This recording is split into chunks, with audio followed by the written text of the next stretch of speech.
तर नमस्कार मित्रांनो, मी राहतो नगरमध्ये आणि आता सध्या नगरमध्ये एकच न्यूज व्हायरल होती. ती म्हणजे बिबट्या, बिबट्या, बिबट्या. रोज कुठंतरी काहीतरी बिबट्या धरला. बिबट्याने बाईला धरलं, बिबट्याने पोराला धरलं, बिबट्याने ह्याला खाल्ला. कुठंतरी बिबट्यालाच धरला. त्यामुळे घरच्यांनी फुल प्रेशर आणून सोडलाय माझ्यावर, की बाबा लवकर येत जा आणि लवकर जात जा. म्हणजे बेकार गोष्ट आहे. मी तुम्हाला फक्त सांगणार आहे आजच्या व्हिडिओतून, की बाबांनो तुमच्या समोर जर बिबट्या आला, तर तुम्हाला काय करायचं? समजा तुम्ही असं चालला जाऊन समोर बिबट्या आला, तर तुम्हाला काय करायचं? तुम्हाला काय करायचं? तुम्हाला काय नाही करायचं? तुम्ही काय करणार ना?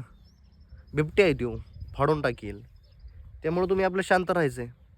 जर बिबट्याने तुम्हाला सोडलं, तर समजायचं तुमचं नशीब आणि जर खाल्लं, तर समजायचं बिबट्याचं नशीब.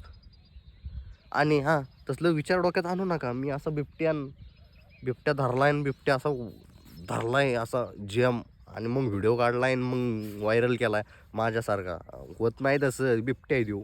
बाकी तुम्हाला सांगू, आज व्हिडिओ बनवतो म्हणजे आज मी बिबट्यापेक्षा जास्त ना एका दुसऱ्या बिबट्याला घाबरलो. तो अचानक दिसला असा मला. मी असा रस्त्याने चाललोय किंवा असा माझा साधा रस्ता जंगलातला आणि त्या जंगलाच्या रस्त्यावर हाकतोय त्यो. मी त्याला म्हणतो, "अरे बिबट्या सुटल्यात."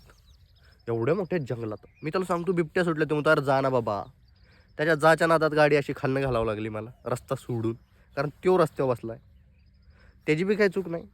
कारण आता सगळं जिकडे-तिकडे कुसाळं झाल्यात आणि कुसाळ जर एकदा शिरलं, की हातापायातलं लवकर निघत नाही. तिथलं कसं निघणार? त्यामुळं ना माझी मी साईडनी गाडी आणली. त्याचा व्हिडिओ बी काढणार होतो. पण लय हाणलं असतं आपल्याला.